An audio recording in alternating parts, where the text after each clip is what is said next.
Aka, mana tarola tozami? Ha, toza. Qaychalar spirt bilan artilganmi? Yana qarang. Yaxshi ham har doim shu odamga kelib sochingni oldirasan. Aka, qo'yi qaytsa bor, o'shani oling mashina. Ozoda sassuv. Mana qara. O'zi bu talingalar yuvib ochib qo'yilgan o'zi. Artishing shart emas. Beradi, bering. Dacha tayyor. Ketsa bo'ldi. Yo'l aka, bitta joy ketamiz-da faqat. Nega? Ha endi u siz to'g'ri borib bo'lmaydi. Ha unda ketdi.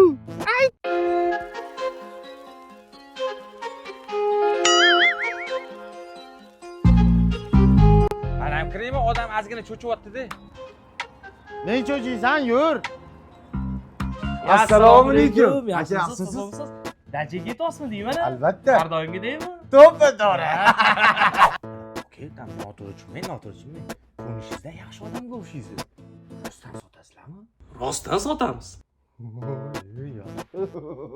Xullas aka, har doimgidan bitta bersangiz zo'r bo'ladi. Yo'q, ikkita bering. Ikkita ko'p. Qani o'zi dubol bor.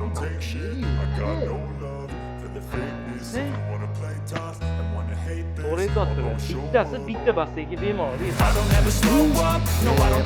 Mana dachaga chiqqanimizda har doim aytasanlar-ku, nimaga dacha toza, nimaga suvi zo'r deb. Mana har doim mana mashinadan ovolardim-da, borishimiz bilan shundoq basseynni sepib qo'yardim. Hamma mikroblarni o'ldirardi. Tushunayapsanmi?